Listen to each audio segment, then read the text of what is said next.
Boa noite, meus queridos irmãos e irmãs na fé. Como nós começamos no encontro passado, vamos ler um trecho da Sagrada Escritura, livro do Gênesis, capítulo 2, versículo de 4 até o versículo 7. Diz aqui: No dia em que o Senhor Deus fez a terra e o céu, ainda não havia nenhum arbusto do campo sobre a terra, e a vegetação ainda não tinha brotado, porque o Senhor Deus ainda não fizera chover sobre a terra, nem havia homem para cultivar o solo, extrair os mananciais da terra e irrigar a superfície do solo. Então, o Senhor Deus formou o homem do pó da terra, soprou-lhe nas narinas o sopro de vida, e o homem se tornou ser vivo. Continuando o nosso aprofundando na fé, lembrando o que eu falei ontem, rapidamente, sem a igreja não haveria Sagrada Escritura.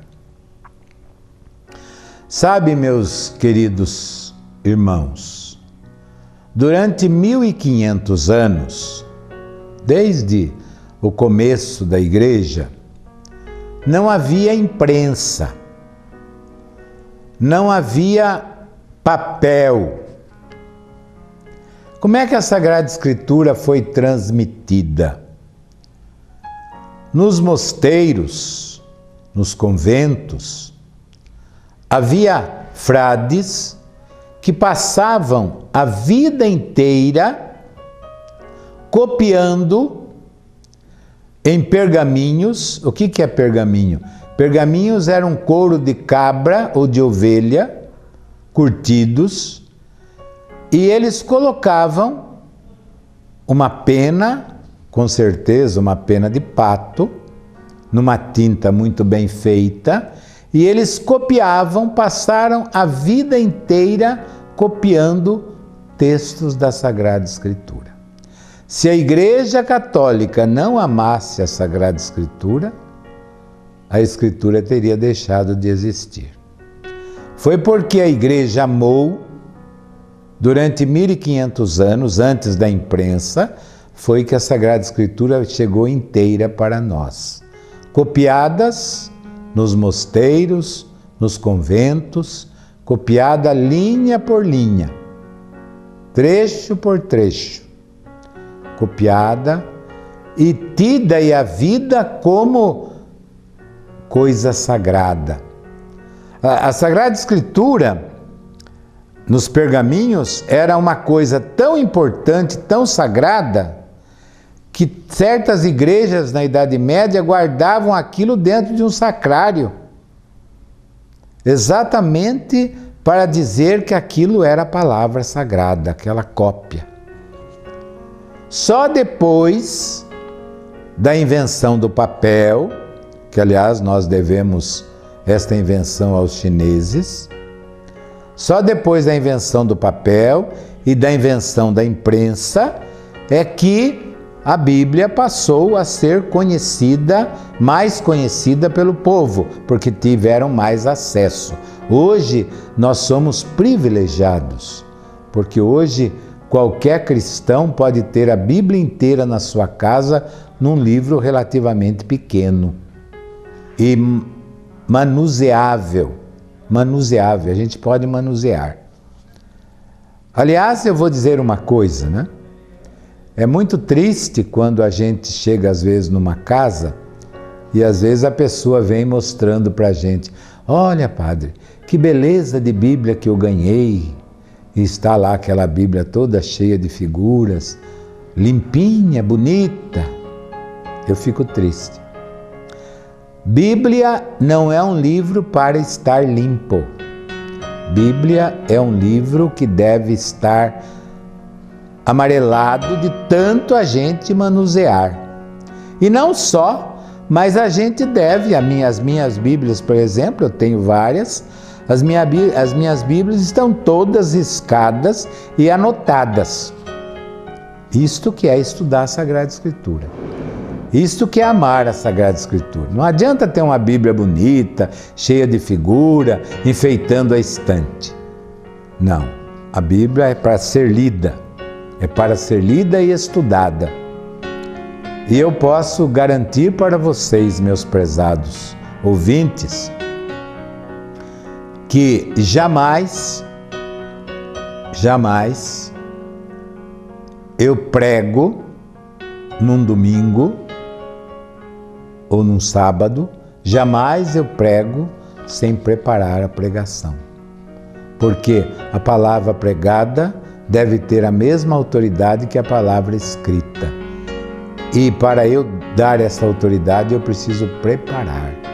Eu preciso ler, reler, estudar, refletir, ligar com outros trechos, às vezes, exatamente para a pregação poder ser valiosa. Jamais eu pego a Bíblia lá na hora da missa e leio naquela hora e começo a falar. Jamais. Aliás, é bom que vocês saibam, nós, o diácono Wilson e o Padre Márcio comigo, todo sábado às 11 horas, a gente está reunido na casa paroquial para preparar a pregação do sábado e do domingo. Por quê? Por respeito à palavra de Deus. Então, ler, estudar, anotar, colocar anotações na Bíblia. A Bíblia é para isto, é para isto. Não adianta a Bíblia bonitinha, não. É preciso ter uma Bíblia lida, relida, estudada e como, digamos assim, como deglutida, trabalhada no nosso coração. Eu disse que a Bíblia fora da igreja, ela fica como um livro famoso, um livro de lendas, um livro de história, um livro de poesia. Aliás, os salmos são poesias maravilhosas, das melhores poesias do mundo, se não for a melhor, o livro dos Salmos.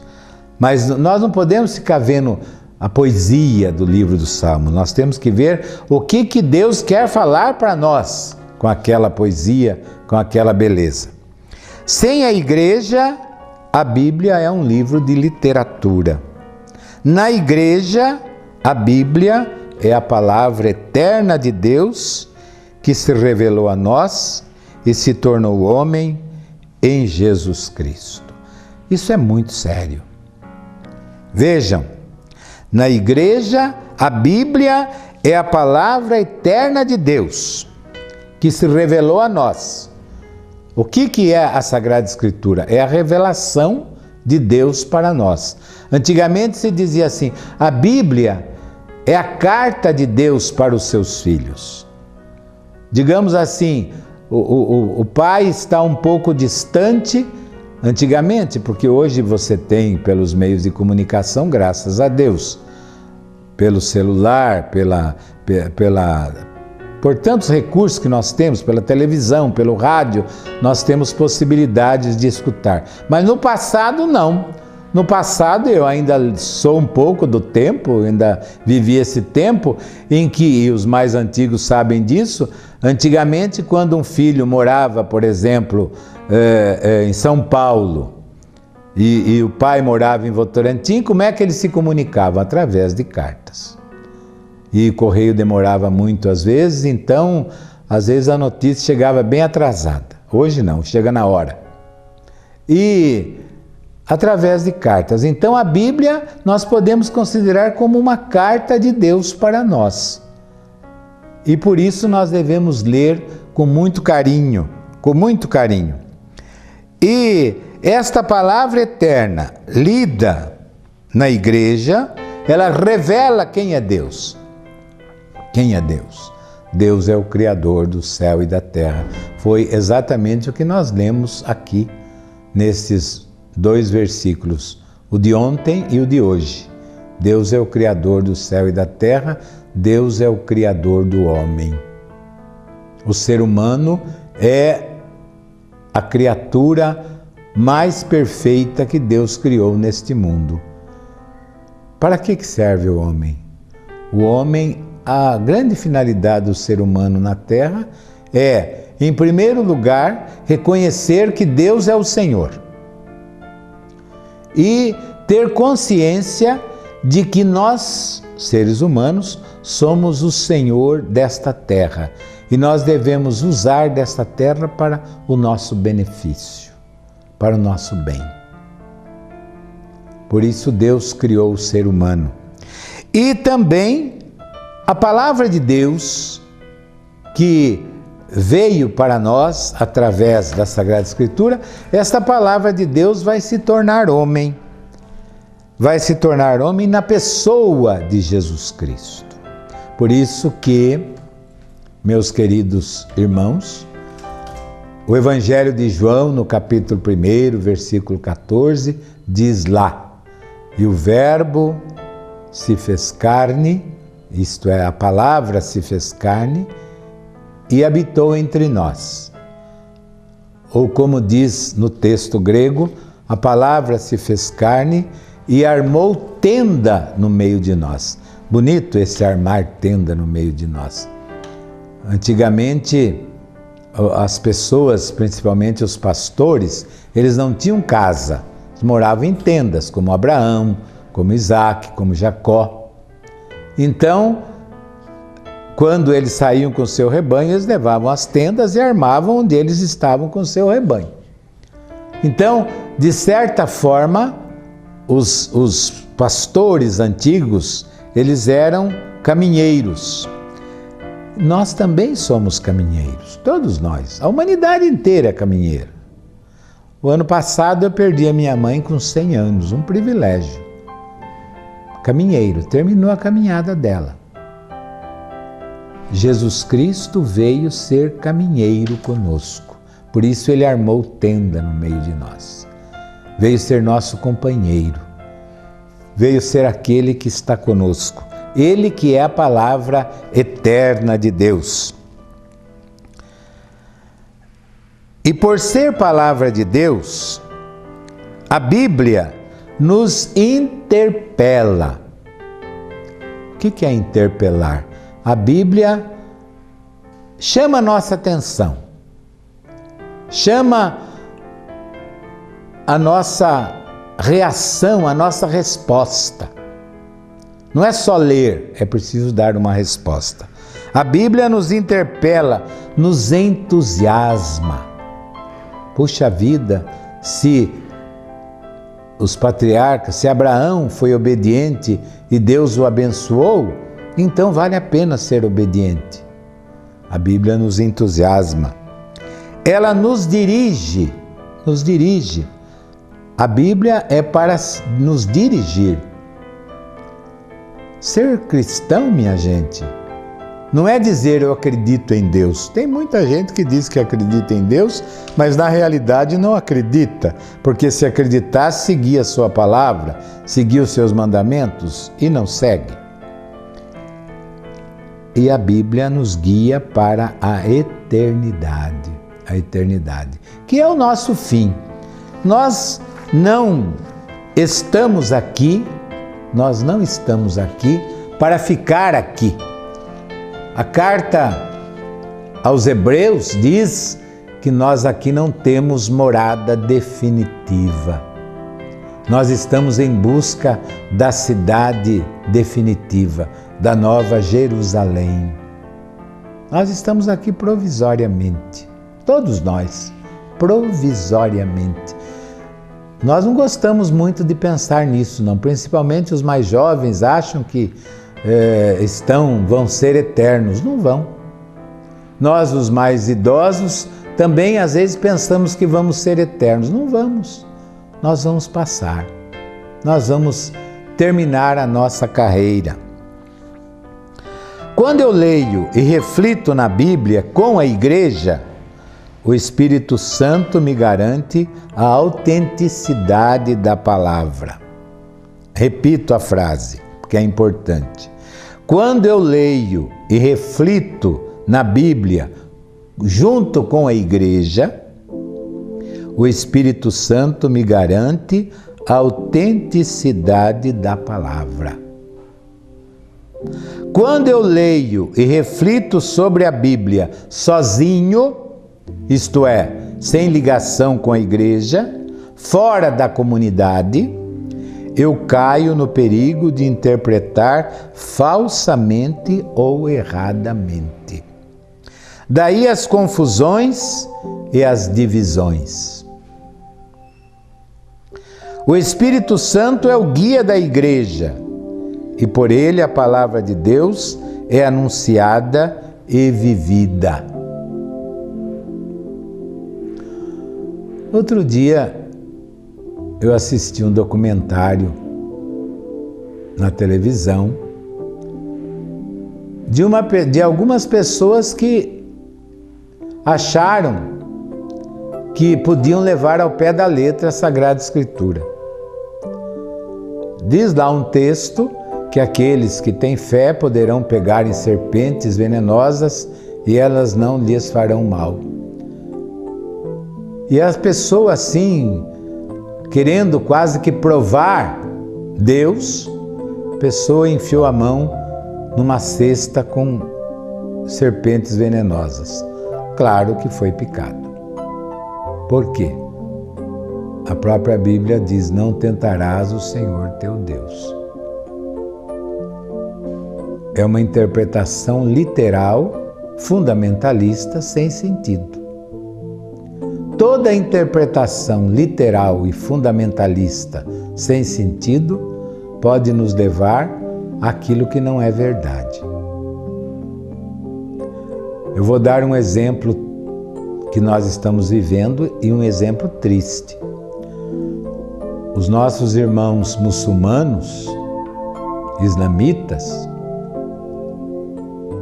eles, exatamente algum grupo, principalmente aquele lá do Estado Islâmico, eles tendo assim uma interpretação literal e fanática do Alcorão, estão fazendo o que estão fazendo, morrendo gente, matando gente, assassinando cristãos, fazendo barbaridades. Por quê? Porque pegam o Alcorão e levam ao pé da letra, às vezes sem uma interpretação correta, levam ao pé da letra. Assim também pode acontecer com a Sagrada Escritura. Se a gente não lê a Sagrada Escritura dentro de uma comunidade, se a gente lê sozinho, ou então lê com um grupo que pensa do mesmo jeito, só ele, nós podemos chegar não àquilo que o Espírito Santo quer, mas podemos chegar ao fanatismo. E podemos, durante muito tempo aconteceu isso, grupos fanáticos que no fim não construíram a vida ou a igreja, mas destruíram. Meus irmãos, daí é importante a gente ler junto, procurar ler com aqueles que já leram. Durante 2000 anos, quanta gente leu a Sagrada Escritura, estudou, e até hoje nós temos vários livros que estudam a Sagrada Escritura, vários livros que escrevem sobre a Sagrada Escritura, gente que passou a vida inteira estudando e merecem o nosso respeito. Merece o nosso respeito. A Bíblia não é um livro fácil, porque é um livro que guia o ser humano, e não guia apenas os brasileiros, guia o africano, guia o asiático, guia o europeu, guia o indígena. Bem, vamos parar por hoje. Hoje é o dia 5. Vamos parar por hoje. Vamos terminar este nosso programa de hoje fazendo uma oração. Senhor Deus de bondade, de misericórdia, nós vos pedimos a humildade para aprender a Sagrada Escritura. Nem sempre, pela minha leitura, eu chego a conclusões certas, que eu tenho humildade de aprender com os outros, que às vezes estudaram mais, aprender com os livros de pessoas que aprofundaram a Sagrada Escritura, que eu possa aprender e entender a Sagrada Escritura. Dai-me humildade para isso, que eu leia a Bíblia, leia junto, nunca sozinho e fechado. E que Deus Todo-Poderoso, Pai, Filho e Espírito Santo, esteja em cada lar nesta noite. Amém.